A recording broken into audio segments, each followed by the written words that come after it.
Hello everyone, my name is Fox. This is Red Dead Redemption 2 running on the Steam Deck. Let me quickly show you what type of settings I'm running right now.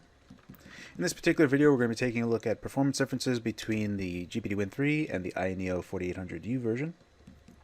I have set the resolution to 720p. That is because the Win 3 only has a 720p display, so I needed to make it fair comparing all of them. We take a look at the quality preset here. This is actually the midway point. There's actually 20 steps and it's exactly 10 steps in. Here are all of the settings that I ran all of the benchmarks on compared to the other platforms. You can see that we are using the Vulkan backend, and I go into detail on how to get Vulkan working on Windows as well, and we'll be able to see that right now. Okay, so if we can see what's happening right here, this only happens when we are using the Vulkan backend for Red Dead Redemption 2 on portrait-based displays. And it doesn't really matter what portrait-based display it is. So this is 800 by 1280. That is what the screen actually reports, and we are rotating that. Now, this is only a problem with Rockstar's implementation of the Vulkan backend. Most Vulkan implementations don't have this problem, but in this case, I'm going to show you what you need to do if you have Windows installed on a portrait-based display. This is pretty much any device, even the Win 3, including the Steam Deck.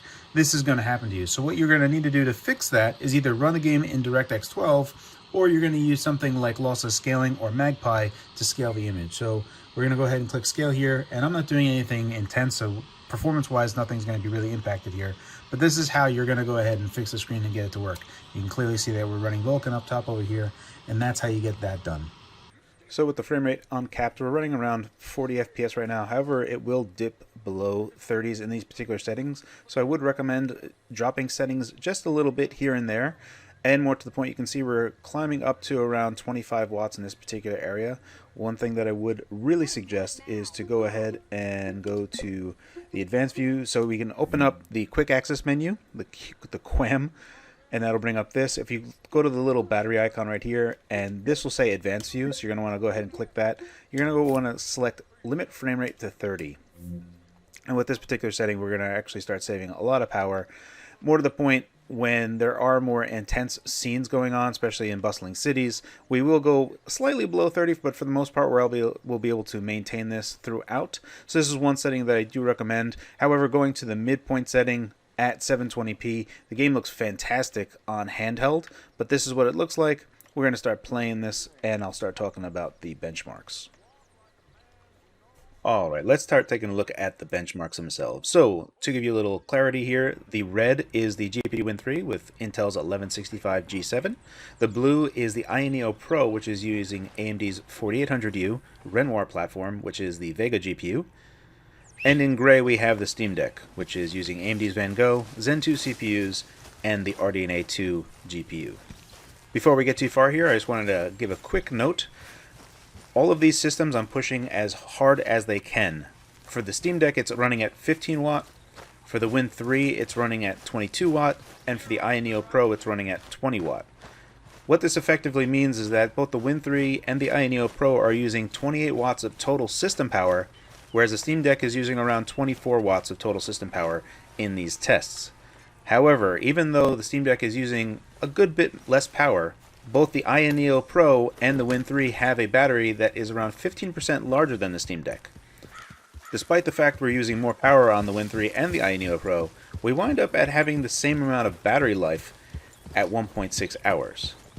I just wanted to point this out just to kind of make a point how much just even a little bit of extra power on the battery can help tip the scales. Now, when looking at these benches, the lows are honestly the most important. Averages are slightly important, and highs aren't important at all. I just want to kind of frame perspective what's going on here. The Win 3 beats the AYANEO Pro all the time. Red Dead Redemption 2 is far more playable on the Win 3 versus the AYANEO Pro. However, there are some situations here where, despite the fact that the Win 3 is clearly pulling ahead, these highs here come out of almost nowhere. The only interesting tidbit here is that the Win 3 with its Willow Cove CPUs should easily outpace both of these platforms in CPUs in high frame rate areas where there is no power constraints. However, that doesn't appear to be the case at all, and there is an advantage here that AMD has that is curious to say the least, but this particular metric isn't very worthwhile. It's more of just a trivia tidbit that I just wanted to kind of point out. Now these averages are interesting to me. On the Steam Deck, I feel like the averages felt closer to around 40, and on the Win 3 I felt like the averages were around 28, and on the AYANEO Pro I felt it was in like the mid 20s. So I don't feel like these averages properly reflect the actual gameplay when actually going through it. But I think the most important thing here to kind of mention is the consistency of how often it hits these frames. I think the one thing worth noting here is that I feel like this graph kind of properly reflects the actual performance difference of these devices, with the Steam Deck pulling ahead around 40% over the Win 3, and the Steam Deck being around 55% better than the 4800U. Alright, next up is the lows of the capture on this particular game. Now I think that this is actually the most reflective of how the game feels to play and where you really start to get a sense of how it can chug along. Last year, before the Steam Deck existed, Red Dead Redemption 2 was one of the few games that clearly performed better over Renoir. On both platforms, we really did need to lower the resolution to make the game playable. In this particular instance, everything is at 720p here, but none of them are actually able to drive this. What's worth pointing out here is that the increase in power that we're giving to 1165G7 is really helping these lows pick up. If I were to put the Win 3 at 15 watt, the difference between the Win 3 and the Steam Deck would be far more vast, but that is one of the benefits that the Win 3 has, especially that Red Dead Redemption 2 at least modestly optimized on Intel's platform.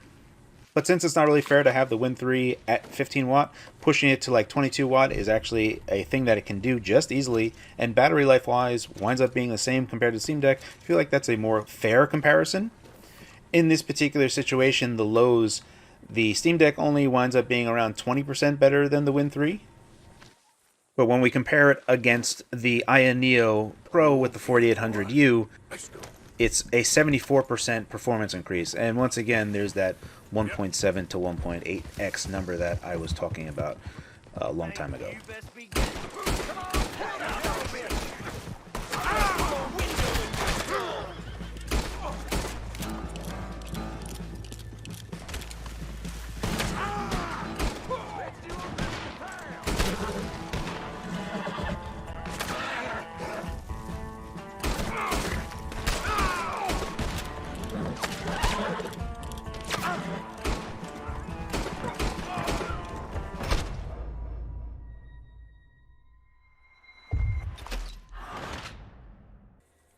Oh, right. So I just died there. I think this is a good time to call it.